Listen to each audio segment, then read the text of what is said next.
All right, I think we're live. Let me get the chat up on my window here. Do you guys? Let's see, well, I still got lag.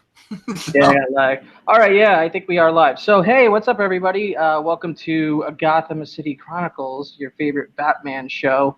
I hope, anyway. This is episode 5. We've got I'm Comic Books NYC. Got JP Budget Collecting. What's up, JP, as usual? And John Comics with Kids has returned. A twofer. Back again. I'm the Two-Face of this show. You are officially our first two-time guest here, so we are glad you decided to show up. Hey, man, any good Batman story, and I'm in, and there are too many good ones. That is true. There are a bunch of them. So I just want to say a quick shout-out to some early folks here in the chat. We got Gomez, Comic Sam, Juster Rican, what's up, Rod, and RB3. Haven't seen Ray here in a while. Good to see you. Yeah, haven't seen him for a while. What's up, man? What's up, man? Good to see you. So tonight we're going to be covering what some people are referring to as a modern classic already, even though this is only a year and a half old ish, something like that. Yeah. And that's Sean Murphy, who wrote and illustrated this, which is also a very kind of unique approach, akin to maybe Miller's Dark Knight Returns, where you have a writer artist tackling a Batman story. But of course, we're talking about Batman White Knight, aka It's a Wonderful Life with Jack Napier. So, I picked up the trade here. I think this is the second printing that I got, at least when I looked in the little credits. Even look. What about you guys? You guys got the trades, the single issues. I didn't actually pick up this off the shelf when it was coming out. I don't know why. It just wasn't on my radar at the time. And I did notice that at the time the single issues came out, there was no DC Black Label. But when the trade came out, they retroactively slapped it with a DC Black Label tag, which is a little interesting. So yeah, it came out right around the same time that Batman Damned came out, so they were basically the first and second Black Label books. The trade was. I do have that like previews issue or something where they publish a little piece of the story for the first time. Yeah, right. I have that one. I have that. That's the only single issue, quote unquote, from the series that I have is that preview issue. But so, like you, Kavi, I did not collect it when it came out. Yeah, but I do have all the issues here behind me. Yep. Nice. I have the A cover of every one except for number 6, and that's the B cover. And because it was Batgirl and Nightwing, that's why I got the B cover. Yeah. but I picked those up all later. My comic shop still had a copy of each one, so I picked those up all later. But I had those for a couple of months and had not sat down to read it. Had not gotten there. And this was kind of my excuse to read it for the first time. So I've now read through it 3 times, all since we decided to do this. You're such an overachiever. I literally I finished issue 8 today. So like that's how long I take to read something when I have 3 weeks. It's like, let me just save it to the very, very end. But I really did enjoy my one read through, but we can dive deeper into it. Before we get started, let's back up and say that this is not part of quote unquote DC continuity, right? Like no, not at all. Very Elseworlds.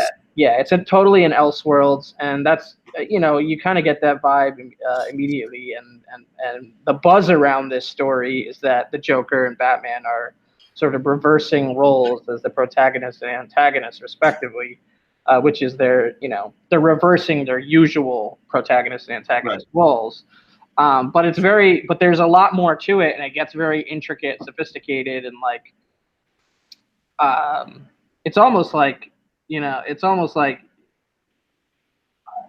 I've never quite read a Batman story like this. I don't know. I just finished it today for the first time, and I'm still thinking about it to the point where it's like, I do need to read it again, I think, to rank it, because we always rank it at the end of the show. Sure. When we get to that point, I'm not going to be able to. You know what I mean? So I don't know. What are you guys? Preliminary rankings, yeah, but subject to change, right? Like without getting directly into the story, like what are your guys' just overall impressions? Well, let me first, if you don't mind, yeah, sure. I did not. It was right as I was getting back into collecting, and I hadn't read a Batman story like issue to issue since Hush. Like that was the gap for me between Hush and this. I was not reading Batman new issues. I was definitely like on Marvel or nothing at that point. And then somebody, at my shop just kept telling me, like, you got to read this. It's amazing. And by the time I got to it, they were publishing issue 5, I think. So that 5 on, I have first prints. Okay. But I had to get later prints for all the other ones. So I have like a 4th print of issue 1, a 3rd print, and then a bunch of second prints for the issues 3 and 4. And then this was from Delphia and Kachung. They sent me that special edition with it has a little bit of Batman Damned at the end of it. Yeah. Right. But it was so good that I ended up putting it on my pull list for the second half of the story for me. I thought it was just that good. I thought the art was for me like real kind of, it was both different and also familiar at the same time. Batman's look with the like pop collar or whatever is different. And yet also I felt like I could connect to it and like respect it as a possible variant. The way they use the various Batmobiles, like I loved the throwback and yet also the originality at the same time. Dude, that's one of my favorite parts of this. Right? Is like the nod to this Batmobile and the nod to that Batmobile, and just like when I first do this splash, I just love that. Like, yeah, that's a great page. I mean, that's just a great page. Yeah. Which reminded me of Hush as well, when there's that splash page in Hush when he's like running, he's like, let's take the Batmobile. And then Robin says, which one? And they've got like the revolving system in the Batcave for all the Batmobiles. And you see just like in this, all the all the movie versions, the TV versions, all kind of stacked on this rotating system that you could just pick your Batmobile and rotate that one in. Yeah, that was probably one of the coolest parts of the story. For me, and just the art aspects in general. I mean, for me, like I think the art is definitely one of my favorites for the past couple years. I would say of any Batman story. Like I'm thoroughly enjoying the Lieber Mayho art on Batman Damned too. If I'm honest. But this is also a very, very cool style. And I wasn't really all that familiar with Sean Murphy's work. I had not read Batman Scarecrow Year 1. Do you guys know if he drew that one or just? I absolutely have read nothing else by Sean. Considering how much I liked this on the literally, this is the only Sean Murphy. I'm surprised I have never read anything. So if anybody in the chat can throw out his like resume, I'd be super pumped to go and snag a trade of something that he's done. The only resume I'm aware of is what's listed on like the very last page of the trade, which is Batman Scarecrow Year 1, Teen Titans Hellblazer, Joe the Barbarian, American Vampire, Survival of the Fittest, and Punk Rock Jesus. So, Punk Rock Jesus. Yeah, apparently it was a popular miniseries. I mean, I never got around to that. And I will say, like, I did not remember a lot of the story as well as I thought I did. I thought, oh, you know what, I know this one. I can just kind of go based on memory, and then I was like, you know what, I should probably reread it. I don't own the trade, so I had to like dig out the issues, and I took them to work with me in a store folio, and I was at recess while the kids are playing. I'm reading Batman, and I was like, damn, I'm glad I reread this because there was so much that I had forgotten, so many little intricacies, the whole Mad Hatter. I had forgotten a lot of the Mad Hatter stuff. Yeah, honestly, that was the part. I mean, it's more than just one part, but the whole like scheme that Jack Napier had to take Clayface and put it into all these other supervillains and use the Mad Hatter like tech or whatever to. I don't even know how to explain it. Like, yeah, it was a crazy like, and that whole thing, that image that he does that, and then that whole thing where she finds Clayface and like touches him and he falls apart and it's just his brain. Oh man, nasty! It's like, God, it's just I realize that's getting into it, but you know, I really like John talked about it being unique but familiar. I get strong like 80s Frank Miller vibes from this a little bit. Like, I mean, it's different. It's not Frank Miller, but it's like the line work and just, you know, a lot of these images when people are in shadows and all the lines on their faces to like the way he does darkens them up. It just gives me a lot of Frank Miller in his prime kind of vibes. So, like, for example, like a page like this, where you see like a full page, almost a full page of Harley and Jack, but you see actually like movement in the panels Right. at the same time. Like, I really dig like more unique page layouts like this. Totally. That you don't really see that in like your standard like, you know, Batman title. You know what I mean? No. At least I can't recall seeing pages laid out like that. And I just think it creates a lot of like dynamic emotion into what's going on in the scenes. And there's plenty of other pages that I can find to call out. Like, it's just he has a lot of drama. Like you mentioned the shadows, like panels like that. Like, Yeah. those are really powerful. So Yeah. when it comes to art, I honestly this is up there for me as far as modern Batman. And I would say, as much as I love the art, in the first issue, I had problems with the panels and feeling like I was trying to look back and figure out, wait, what happened? I couldn't quite follow certain parts. There were definitely sequences where I felt like, God, there's like a panel missing here, I swear, or I skipped a page or something. So I do think there's occasions where his layout lacks a little something. But for me, like, I was really drawn into the Harley Napier stuff. And that part of the story for me is a home run. And the part that I absorbed the most is watching the Harley Napier story play out. I cared less about Neo Joker, and I understand they had to introduce a hot new character just to make it like collectible or whatever. Right. So and Batman plays a backseat role to like. I mean, it's interesting that because you bring that up, and you know that's not canon as far as like normal DC, but like the name of the girl is Marion Drews, I think, right? Yes. Marion Drews, and she was like a bank clerk or something like that, and Joker was robbing the bank and like had her at gunpoint, and like there was a moment where basically she freaked out and would do anything to survive, and basically Stockholm syndromed herself into becoming the new Harley Quinn, and he just started calling her Harley, which is, I find it that it's a very interesting take on the whole thing, on explaining the like crazy costume change out of nowhere for Harley Quinn in DC continuity. It's kind of like a funny like. I loved it. Like dig it. Yeah. Like, why'd you guys just change Harley Quinn? You know. Well, and then the reveal, right, where he proposes to this new Harley and doesn't realize, and then the older Harley shows up to break it up. It's a phenomenal way to reveal that twist. Yeah. For sure. And the Neo Joker name, I wasn't a huge fan of necessarily. Like, I mean, the word like Neo as a character just reminds me of the Matrix. Like, I'm an art kind of guy, so I took it as like just new. Just new, new Joker. Yeah. If you take it that way, it feels just a little lazy. Totally, absolutely. Yeah. Oh yeah, that is a little late. I mean, there's some things in here that are not, you know, that are a little lazy. There's a couple of shortcuts, but overall, I just think that it was such a unique approach. Yeah. And overall, it's so well executed.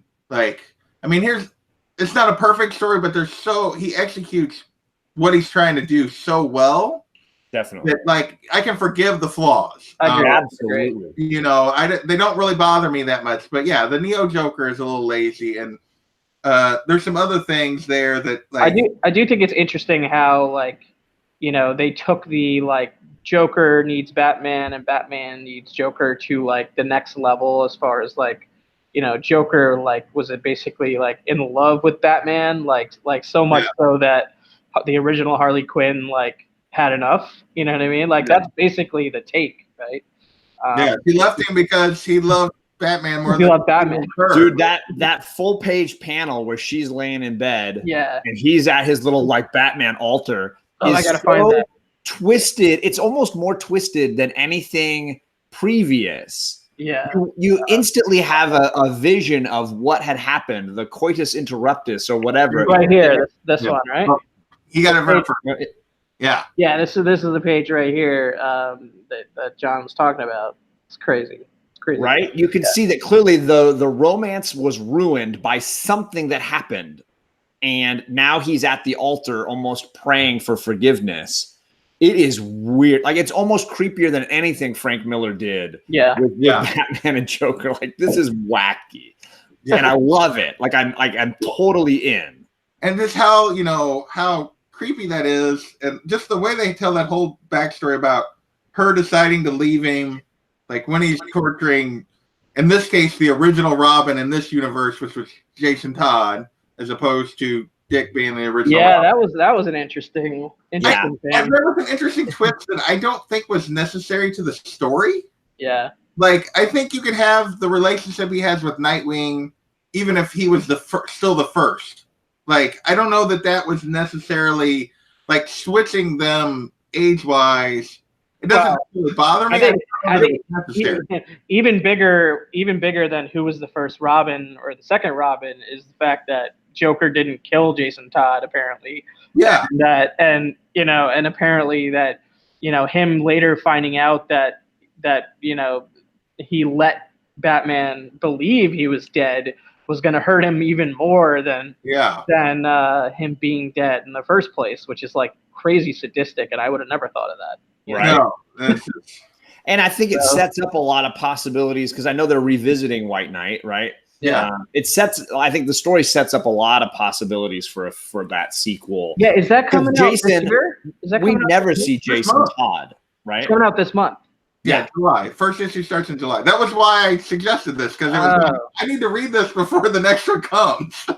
Definitely. There you go. I'll tell you, it'll be on my list to read, even if it's not Sean Murphy, because I don't know if it is Sean Murphy. I thought it was. Oh, really? If it is, that's great. I have not read anything about it. I just knew that it was coming. That would be weird if it wasn't him. I'm pretty sure it is. You got a lot of awesome people that jumped in. Sam I Am, Comic Head, guys, Bake the Snake. I collect a lot. A lot, yes. A lot. I didn't want to judge.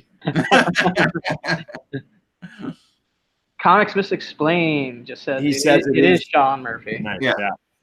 Because for me, like, it wouldn't matter. It's kind of an Ethan Sachs, Mark Millar situation with like Old Man Logan, where it's like, I like this universe enough that anybody coming in here with a plan to play in that playground, I want to watch. I want to see what happens. Right. And I'm enjoying Ethan Sachs, even though he didn't create the Old Man Logan universe. And I would enjoy anybody that would go in with a real plan of an idea to play in this White Knight universe. I would enjoy it.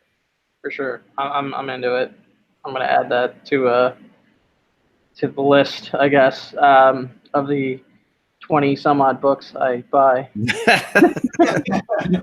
So one of the things that, because we've moved into the story and away from his art just a little bit, that I do want to bring up, and like, I'm curious of your guys' thought on some of the character designs. You talked about Batman himself.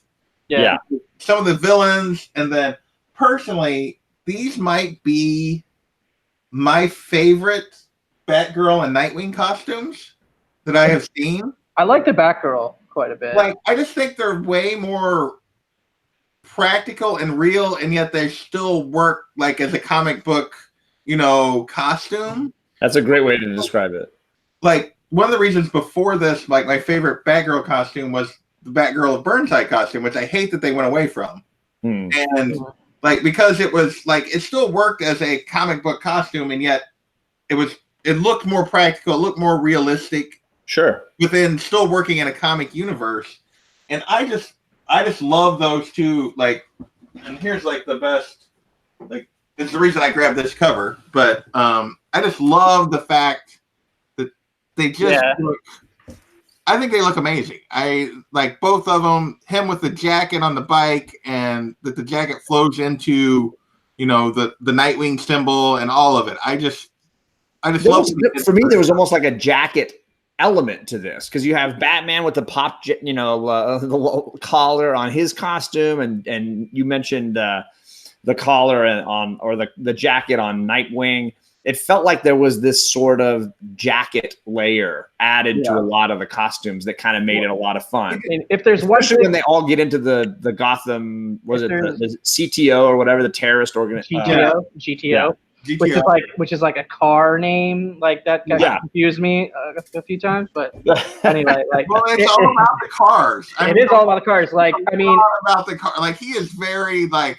I mean, in the trade, there's this whole page where you see him go through the evolution of like the Murphy Batmobile, and like he's like really workshopping this design. It's one of my favorite Batmobile designs, I would say. Like it's very modern, slick looking, but also multifunctional. You know, which is sort of has been the trend in the modern Batmobile era. But if there's one character design thing that I kind of had like gripes with a little bit, it would be Jack Napier, like because sometimes in some of these scenes with Napier and Nightwing where they're all wearing like GTO jackets and stuff like that, I kind of like lost track because like the look for like Napier's face was like so generic because you're trying to make him like completely opposite of Joker, I guess, right? Like so normal that you like don't even notice who he is sometimes in scenes.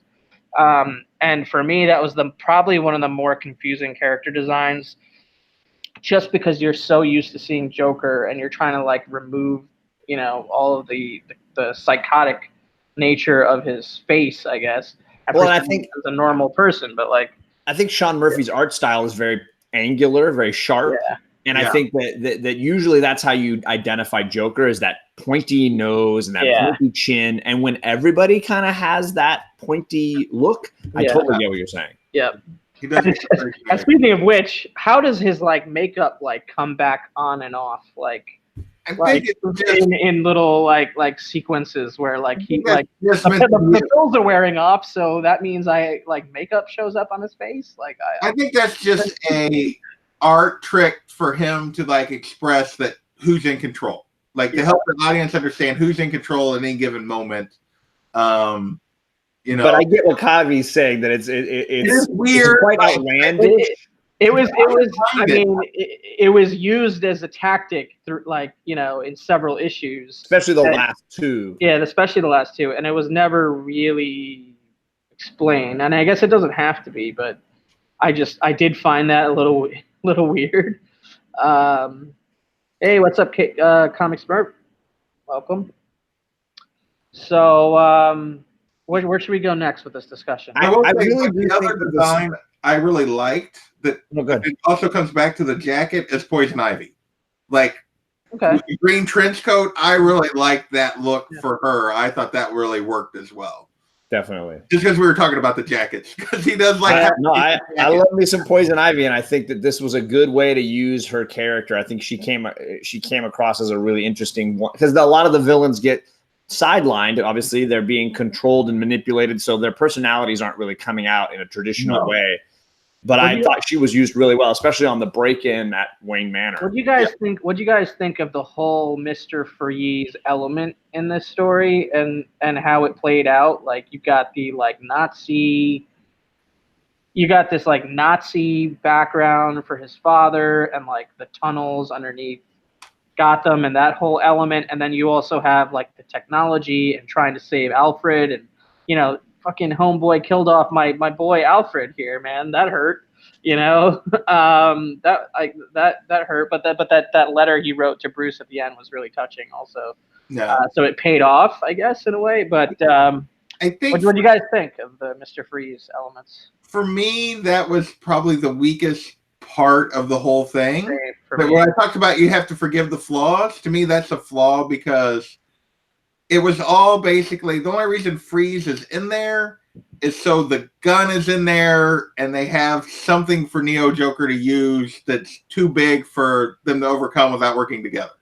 It's just a plot device that I felt like. How did they write "Send Joker" on the buildings? That makes no sense. Yeah, I don't know that one. I can't answer that. But I think that was like it wasn't bad. It's just very obvious that that's the only reason he's in the story. Yeah. And well, like for me, I really liked. For me, I've always felt like of all of Batman's villains, Freeze was the one that it made no sense to me that he was constantly like robbing banks and attacking people. Like he had a very clear, altruistic almost motive, right? Yeah. And I appreciated placing him in a scenario where he could put all the criminal stuff aside, and Batman was rehabilitating this guy. Yeah.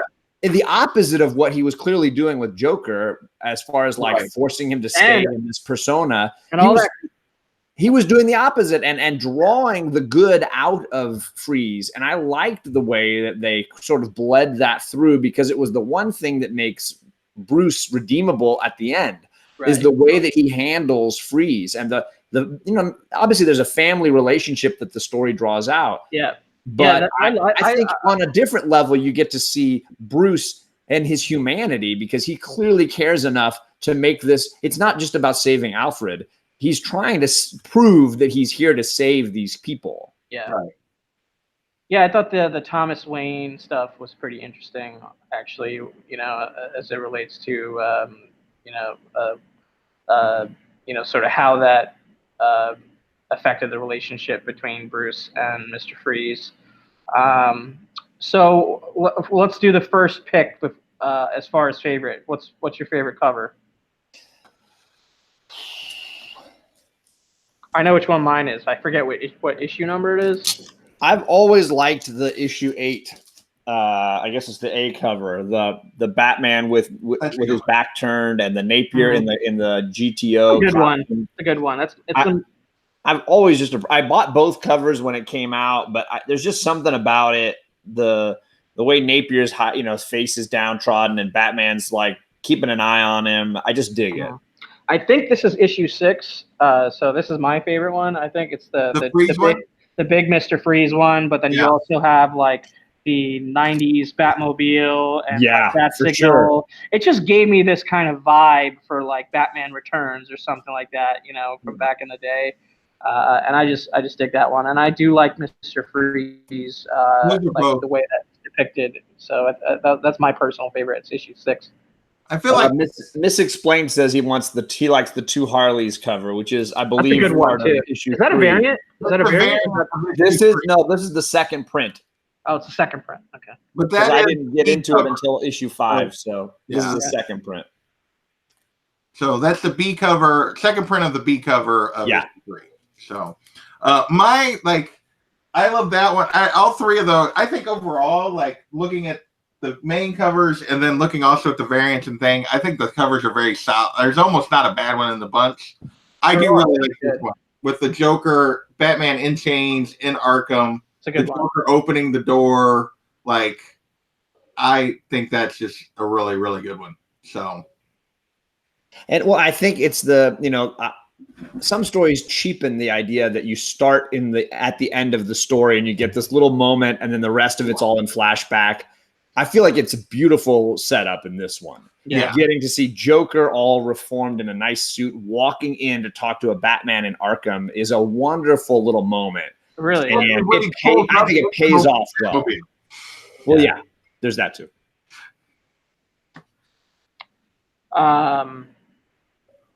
So what was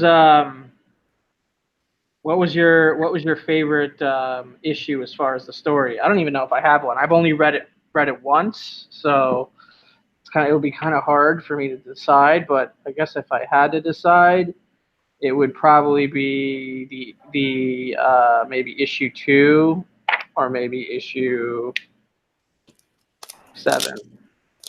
I gotta double check what happens in each. I remember which one's which, real quick. So issue 7 is the one where he's what's it called? Issue 7 is maybe it's issue 8 now. It's issue 2 for me, I think, because that's the one. For me, it's the one with Harley's flashback, and I can't remember which one that is. I think that is issue 2. Yeah. Where she's explaining what happened, why there's a Neo Joker, or at this point a Neo Harley, and like that ultimately leads to the Neo Joker and that whole thing, and then issue 1. So issue 1 is a key, I guess, because it's an issue. It's a number 1, and it's like this new kind of, you know, Elseworlds reality where Joker is trying to be the good guy. But issue 2 is like, I guess, really a key because it's the first appearance of Marion Drews, right? And she doesn't actually appear as Neo Joker until issue 3, I think. But I think but issue 2 is definitely, to me, like the bigger character key. Yeah. I think it's issue 2 for me. Just skimming back through it, you get to see Joker's plan with all the other villains play out. You get that panel you showed earlier with Harley in the bed and Joker at the altar, which for me is epitomizing the relationship so beautifully. And you get all of Harley's backstory as to what happened. And for me, she is the centerpiece. I'm not a huge Harley fan, but this is the issue and the story that makes me like her the most. And I want to build on that because, like, Harley is a character that when done well, I enjoy. I feel like most of the time, though, in comics, they take the zany Harley. Definitely. In order to make her zany, they make her dumb. And she's a doctor, a psychiatrist. She's not dumb. She's a little crazy. Okay, she's a little crazy, but she's not dumb. And I like the reminders of I'm a psychiatrist. I'm a doctor. You know what I mean? And here she's still a little crazy, but like they use the fact that she's intelligent, she's smart. She's not just like, I feel like I get that people love the zany, funny, you know, but I feel like it goes too far a lot of times in the comics. I feel like there's a balance that they fail to meet. This is probably a little bit maybe too calm a Harley, but I really like this portrayal. To me, that's the best part of the book. They use Harley. And it's good that you bring that up because that kind of brings us to sort of at the end of the story where it's kind of revealed that she was kind of masterminding this whole, like, you know, role reversal scenario between Jack and Batman, and that the only way to improve Gotham was to sort of, you know, bring down the tension between this like war that was essentially destroying Gotham, right? So she's the like ultimate mediator in this story. She realized that this was a standoff, a stalemate, and that the only way to do it was to like flip the script on both of them. Yeah. So she has the medicine that she creates. I think, I do totally agree, Jason. Like JP, she gets written wrong a lot. And I think that when it's just about her being silly and ridiculous, then you lose something valuable. And I think I was mentioning Jason because Comics Misexplained had this real frustration with her in Heroes in Crisis. And it didn't bother me because the version of her in that feels a little bit truer to the one that is very clever, very smart. And in that moment when she outwits the Trinity, it's not because they're there to kill her, because Superman could crush her in a second. It's because they're there to talk to her, and she gives them just enough. And then she slips away because they're not interested in chasing her. They got what they came for. And the Harley in this story feels like the Harley in Heroes in Crisis to me. Right. The one that has a lot of wit and is willing to be patient and to wait her time, has a lot of heart, and has a lot of resources that go undervalued and underappreciated. For sure. I would agree with that. So we got a bunch of people who showed up here. We got Burke Family 54. What's up, man? We got Rag 718. We got Gray Matter Hulk, Comics Misexplained, Perry Comics.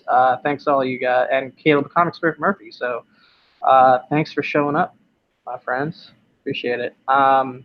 Okay, so we're kind of driving towards that final discussion that we have, and it's where we would kind of put this in our, overall Batman story rankings. Now, I've only read it one time, and I'm having a bit of difficulty with this and I was talking to JP earlier before we went on, and it was like, how do I compare this to other Batman stories where, traditionally Batman is the protagonist, and if Joker's in the story, he's the antagonist. And, he may or may not even be in the story, depending upon what story we're talking about, right? So And now we're looking at an Elseworld story that is attempting to rewrite certain canon things like two Harley Quinns and the Jason Todd and Dick Grayson's chronological history as Robin, Jason Todd's existence in general, being alive, all this stuff. And then you also are looking at Bruce Wayne, Batman from a different perspective. You're looking at, Joker, quote unquote, Jack Napier from different perspective.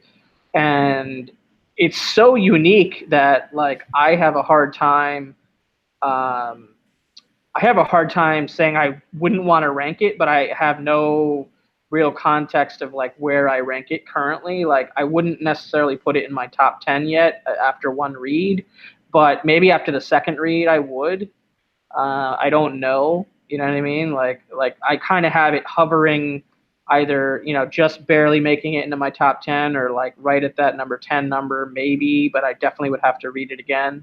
I don't think one read is especially for this kind of story where it's so out there. Much. Yeah, it's so different. So just for me personally, that's kind of where I'm at, and I definitely will be reading this again, but I probably will read this follow-up series first and then maybe go back and read both or something down the line. But that's kind of where I'm at with it. What about you guys? It's tough. I think having done now Hush and this, I would have told you, a few months back before I reread Hush and before I reread this, that Hush would have been way ahead of this. Yeah. Having reread both, I think Hush came down a couple of steps for me and this went up a bunch. So I feel like this is in contention for my top 5, maybe that number 5 spot. Wow. I really enjoyed it a lot more. The flaws that I had perceived the first time reading it faded a lot. And the things that I liked even more this time through. Year one and Dark Knight Returns are never gonna get wedged out. They're just same for me. They're just there. They're always there. But those next, even the next 5 books, they're all just sort of vying for popularity for me, as far as the trades that go after numbers 1 and 2. I'm on the same page with you as it relates to Hush. I've reread that so many times at this point that it's starting to slip a little bit in my list. Court of Owls I've read less, and that's starting to slip also a little bit. It's interesting because this is the first scenario where it was the first time read for me to do this show. Right. So, I'll have to revisit my ranking. What about you, JP? So my ranking is always in flux, and it's been so long, since I read some of the stories that I would put up there that we Dark Knight Returns has been so long since I've read it. It's hard for me to place it right now. Yeah. For me, after thinking about it, getting away from Quarter Owls a little bit, because I had it probably too high when we got done with that show. Year one, Long Halloween to me are still kind of a class by themselves. My memory is Dark Knight Returns is kind of in that class, but beyond that, it's a little bit I'm uncertain. I think this definitely goes ahead of if we're just ranking the 5 we've done. I think it's behind Year One and Long Halloween. It's ahead of Hush for me at this point, which I used to love. But it just there's too many flaws there that just don't pay off and are a little nonsensical in the story, even though the Jim Lee art is so good. I don't know that I wouldn't slide it ahead of Court of Owls. It's close. I would probably be this. I totally should have mentioned. Yeah, Long Halloween would definitely be ahead of this. Yeah. If we're only ranking the 5 we've done, I put it 5th for me. For me personally, doesn't mean I didn't like it. I actually really enjoyed it. I just have a hard time comparing it to the other stories where it just feels like it's a different thing to me. It's ahead of Court of Owls for me, if only because I feel like the follow-ups to Court of Owls disappointed me enough to make Court of Owls come down a little bit. I enjoyed Court of Owls a lot. I'm going to read the Night of Owls. Yeah. Death of the Family. And each one was successively worse for me. Right. And, So you don't count Night of Owls as like being part of the whole Court of Owls storyline? I separate it because it is significantly a step down from Court of Owls. Yeah. And then Death of the Family, I feel like, is a step down from that. I would agree with that. And then you get to year 0, and I'm like, okay, I'm kind of done with this whole thing. Like, go away. But Court of Owls on its own is phenomenal. Right. For whatever reason, and maybe it'll be true with the Curse of the White Knight that it'll be so bad that this now steps down a little bit. Yeah. For now, this standing on its own. Let's hope not, but yeah. It holds for me. I really enjoyed, and I mentioned this before we went live, like the chance to reread this has been really gratifying. Like I went back and felt like, damn, I forgot how good this was. There were so many things I had forgotten. Again, the 2 Harleys thing, I really liked the way it was played out, and I liked how it showed our Harley versus the zany one, which you could argue in this continuity has always been this other Harley, right? Right. This other wacky, insane, unhinged Harley versus our like passionate, caring, also unstable Harley. I hope this is on the table for like an animated movie adaptation or something. Oh my gosh, that could be really good. I think it could be really good. So we'll see. Hopefully, this explained is doing some deep cuts as far as his Holy Terror. Yeah, The Cult. I don't. I really enjoy Black Mirror. Holy Terror I have never read, and The Cult I have never read. So. I own The Cult. I've read it once. I enjoyed it. I don't know that I loved it clearly as much as Jason, but Black Mirror is one I'm definitely needing to read. I have not gotten around to it yet. Well, go ahead. No, I was going to say, Gray Matter Hulk made a point earlier. He was saying the realism was a great part. The emergency fund to fix Batman's destruction, the property being fixed and sold to eliminate the slums. Yeah, I would agree with that. Like a lot of those kind of like real world politics coming into play in the Gotham City universe, and like him running for city councilman from like the the lower income side of your neighborhood, one of the lower income boroughs. Or the Duke character, which I had never heard of before, I thought was really cool here. I don't know if he's in other stories. I don't know Duke. He's the Signal or whatever. So he's younger and current continuity. But yeah, he is a character in current continuity. This is a very different version of that character. Okay. What was the how large was the fund again? $3 billion. $3 billion. Yeah. Bruce is moving some money around, man. Like to be funding that, It's called guilt money. He was self-funding it or something, right? Yeah, it was like that's the big reveal at the end. Is what Napier used to to get in, which was that there's this fund exists and they're taking taxpayer money. Was not taxpayer money at all, that Bruce was funding the whole thing secretly. Right. And I do also like how it was sort of like just sort of lightheartedly thrown about that everybody freaking knows that Bruce Wayne is Batman in this story. I know, right? So many characters are like, I kind of knew that. Like I could just tell. Like I just knew.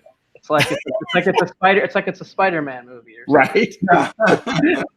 Which I'm about to go see, guys, as soon as we're done here. So fingers crossed. We're on track here. We're not going to make you late. I don't think. I don't think Misexplained also makes the point of, again, the part that I like most about this, which is sort of animated series Harley versus Suicide Squad Harley. Yeah. And I think this is the first time I felt like that was explained enough that I appreciated her character. She wasn't uneven anymore because there were these 2 versions. Yeah. And I again, I've never really been a big Harley fan. Batman Adventures 12 has not been a book I've ever had on my wish list. I just felt like I was not interested. I do love Batman the Animated Series. My girls are freaks for that show, and they've watched every episode 100 times. They just love it like I did. And that version of Harley I do love. And I think this is the first time I read a comic as an adult and felt like they made sense of Harley in a way that I was very pleased. And I think that's probably why it's meant so much to me, and why rereading it, I should say, has meant so much to me. Yeah, I think it's certainly one of the strongest aspects of this particular miniseries. Is the old, especially for me, is the old Harley Quinn depiction, and like just the way that she kind of controlled the narrative. You know what I mean? I thought that was one of my favorite pieces. Like, I didn't particularly personally enjoy the new Harley Quinn's turn into Neo Joker, and that, you know, I didn't quite enjoy it that much. I think it's the worst part. Yeah. But at the same time, for me, it was like a perfect opportunity to like hate watch. Yeah. The version of Harley that I didn't like crash and burn. Yeah. Like, they tease her kind of return there at the end, you know, like, kind of, I guess, if you will, like, because he turns back at a full Joker and back at Arkham and everything. But and maybe I know nothing about this follow-up series, or Me neither. I just know that it's coming. If it, yeah, I know it's called Curse of the White Knight. That's it. So that could mean anything, you know what I mean? It doesn't ever. I mean, I'm assuming there's some sort of continuity with this story, but who knows? It's supposed to be because, well, they had, like, if you've read, what issues was it in? There was a couple of books I read just this week that had like a little teaser in the back. Okay. For it? Like for Curse of the White Knight. Which issues? Which books was it that was in? Probably Detective Comics, isn't that just Detective and whichever Detective Comics, and I think Wonder Woman had it, and maybe one other one. There was a couple of them that had it in the back. So I collect a lot, and Gray Matter is saying it has Azrael in it, or Azrael. Yeah, he's on the cover. He's on the B cover of. Well, actually, I think he's on both covers for one. But like the opening is, like that they give you is, you notice there's a throwaway line at the end where Napier's talking about when they're taking him to his new cell, and he says something about, I discovered the Joker in that cell. Yeah. So there's an opening of him basically making the warden take him to his old cell to get something. He has something hidden there. And then the other part of it is Bruce going to the floorboard from Alfred's letter. Which is another throwaway line, but they never. Yeah, that is in. It's in this little preview. You don't see what it is. There's a box. You don't see what it is in the little preview. But those are two things that they pay off immediately in that preview. So there's clearly he had something in mind for this when he was writing the original. Yeah. And that's the other thing I will give credit for is Sean Murphy very clearly has a vision, right? He very clearly has a story he wants to tell, and he controls the narrative well. It doesn't run away from him into all these tangential little pieces. I think he definitely has the reins here. Yeah. There weren't really things that he started that he didn't that he didn't kind of totally finish up within the scope of the 8 issues. Like it didn't, unlike with just some Jeff Loeb stories where and you went through it in that Hush, you were able to pull out all the little things that were like didn't answer that was kind of and stuff that even I was like, I've read this story 4 or 5 times, right?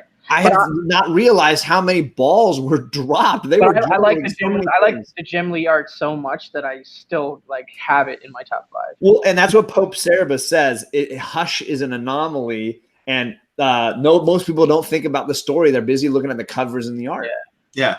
I think that, and that's really why it's dropped from it. That's why, to me, this goes ahead of Hush, is because absolutely he pulls like Jeff Loeb started all these different like things. And then he took like 3 of them and paid them off, and the rest he just like forgot about. Yeah, he just got rid of them. And there's Murphy does such a better job of pulling together what he's building here, and like the few threads that don't matter, but they appear to already be being paid off in this next series.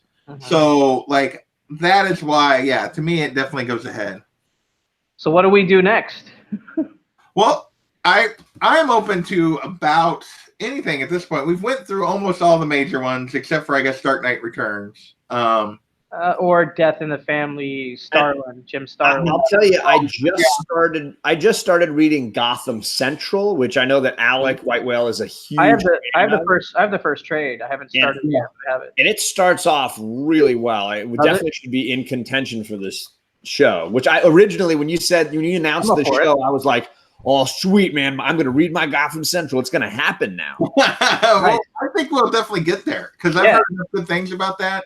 I like what's next. I don't know that I have like a strong opinion on. I pushed this one mainly because I wanted to make sure I read it before the next one started. And it was a smart move, man. And it's going to be hot right now. So people are going to watch this video because they're going to say like, hey, I didn't ever read it. Should I read that trade? Hey, freaking Gem Mint Collectibles did their like recent reads on this today. Like, I'm like, really? And I'm going to tell you, as somebody who's read it now 3 times, buy the trade if you've never read this story because it's definitely worth your time. Definitely worth reading. I think buy the trade, like I wish, like, because I got the issues, it's not a big deal. Being able to read this as a trade, I think, for me, was probably better than I would have. I got more out of it, I think, than I would have if I'd been reading it issue to issue, month apart. Sure. Because I would have almost had to reread, like. And that's what I did, like, because I got into it at issue 5, and I was constantly rereading those first few as I went along, which is why I said I kind of read it twice before now, like the whole series. But this third read was the one that sealed it for me as being worthy of that number 5 spot, probably. Yeah. White Knight is what we're talking about, Chaos and Comics. So. Yo, what's up, Chaos Comics and Pope Service? Thanks for stopping in. You know, I got to say Pope C's quote, though. Jim Lee is the Lexus. Hilarious. Of the comic industry. I love it. He's like, not an Audi. Then he said, Lucio Perla must be the Ferrari. So good. Such a good quote. Pope C dropping knowledge. Definitely. John, do you got anything you want to promote before we wrap things up here? I'm sad to say it looks like I'm not doing any Wednesday shows. I'm going to try to make it for book club, but I've got a date night. My wife and I are going to a. Is that still a thing? The book club thing? Yeah. Book club, what? After you did it 2 times, you're like, I'm done. This show's done. No, I love the book club. Someday I'll get invited on book club. Honestly, like the problem, it's gonna happen. The problem for me lately with the book club is that I'm 3 weeks behind on my current reading on the new books. So like, and that's true with a lot of people. But then hopefully we pick a book that you're like, hey, should I like? Because they're doing an Image #1 this week, the new Jason Aaron Image book. Oh, I have that on my list, so I'm definitely going to pick that one up. I did read Sonata #1, which I think was on that show at some point. You were kind of disappointed by that. It was okay, but it wasn't the greatest. So yeah, I'm this Wednesday. My wife and I are going to. There's an art festival in our hometown that's doing a opening night, and we got tickets. So It starts at 6. So if I'm home by 8, then I'll jump on and join book club. But if not, then I might miss everything this week again. So I'm this was my only real guaranteed show this week, was joining you guys to talk White Knight. Well, I wonder if I'll get another John's Comics with Kids bump on my channel. Oh yeah, let's hope so. Is there such a thing? Honestly, there really is such a thing. Like, you don't lose like 5 subs every time I'm on your show, dude. When we started the stream, I was at 399 subs. I don't know if I've gained any since then or lost any since then, but I am 1 sub away from 400. So yeah. So let's get him there. I'm hoping for that. That's offensive of a number. Yeah. 399. 399. Over the top on that one. But, what about you? What about you, Joe? I'm gonna mute my mic and literally do an advertisement for you on Instagram right now. There you go. Coming up this week, top 10 will be out Saturday. Beyond that, I don't have anything actually scheduled. I will probably try. I'm still at some point hoping to do an auction, either teaming with John or somebody. Try to move some books. And I don't have anything going on this week. Like, literally, I'm going to be off most of the week because of the holidays. And so I'm liable to just, like, drop in and do something. Sure. So I don't know what that'll be yet. But I'll probably go live at some point Thursday or Friday just for the heck of it. So, nice. Stay tuned for that. Yeah, I don't have anything specific planned. I'm going to go see Spider-Man tonight. That'll be fun. I don't really do movie reviews on my channel, so don't expect to see like here's my reaction kind of thing video or anything like that. But I may do like an Instagram post or something maybe about how I felt about it. But other than that, I think I got Direct Edition Squad Sunday nights. That's like the only thing I know I'm doing every week. John the Beat Man in the background. at least until Google Hangouts runs its course and oh yeah, and I figure out OBS and whatnot, because I need a new computer apparently to even install OBS. So I'm afraid I'm going to need one in order to actually have somebody on with me. Right. OBS by itself works, but that Skype is kicking my butt. I know. I basically only do live shows, like most of the time with multiple people. Like sometimes I'll do the solo live thing, and I guess that still works without OBS. So, we'll see. Yeah, that thing stresses me out too. This whole Skype OBS thing. My computer, I don't think I can handle loading a whole OBS. I mean, JP and I tested for like 90 minutes the other night. Like, was it yesterday? Yeah. Yeah. And it was not easy. Well, OBS is relatively easy. Right. It was not easy on the computer. No, it was well, and OBS seems to run fine. Like my live stream ran fine last night. But trying to pull Skype in, yeah. And then running Skype through OBS and then trying to run YouTube, my computer was like, nope. Yeah. I'm worried I'll do the same. And so I gotta think, every time I check, it sounds like the date is pushed back a little bit for the final withdrawal. Somebody said August 1st, and then somebody said October 1st. Well, the thing I read, please make it October 1st. The thing I read going back to like back in the spring, back in January and stuff, was October. Like, and then suddenly it was like, then I heard stuff that it was moved up. Well, now it seems to be moving back to October. So I don't. When I started the live stream an hour-ish ago, it said August 1st on my screen. So I would like to think that YouTube is smart enough to know that if they completely abandon this without replacing it with some technology, they're going to lose a huge amount of production on their site. So they've got to have something. And I know that they're promoting, what is it, YouTube camera or something. Yeah, but that is easy for me to go live by myself. Right. That doesn't allow this. Right. So that's where I don't know where they don't have anything to replace this.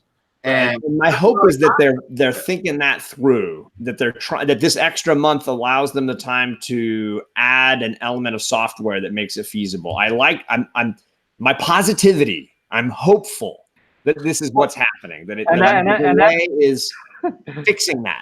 And that brings to a conclusion our You Suck Google episode 2 of You Suck Google. You hit 400, man. Oh, awesome. Thanks, everybody. Or whoever did that, not part of your scene. Thank you. So I guess I have to do a 400 subscriber contest now. That's the thing I'm promoting, I guess. So now that means I have to get off my ass and make a real video, apparently. So, or I guess I could just go live and be like, "Hey, here's my 400 subscribers." That's way easier. You can just be completely original and be like, "I want like your 7 like samurai soldiers that you would have surrounding you." And like, he just, still Bear's idea. But we'll do it different. Who would be the boy wonders in your like Batman? Yeah, there you go. Who'd be your Robin? Who's your Batgirl? Who's your Robin number 1, 2, and 3? I'll have to think. 5 and 17. Not part of your scene. You are a hero, and I'm subscribing to your channel just for you being awesome. That's right. That's not part of your scene. Now. Scene's a good dude. So, all right, guys. Thanks again for hanging out, talking Batman White Knight. Pretty much thumbs up from all of us, regardless of our personal rankings. It was a great story. Great art, great story, great unique take on some of these characters that we've read over and over and over again in the normal way. And it's like, here's a whole new way to read them. So very valuable contribution from Mr. Sean Murphy. So thanks everybody for showing up in the chat. We had a good turnout tonight, and hope you guys have a great rest of your Monday night, and we'll catch you on the next Gotham City Chronicles, where we'll be going over something. Later, guys. Take care. Comments. Bye.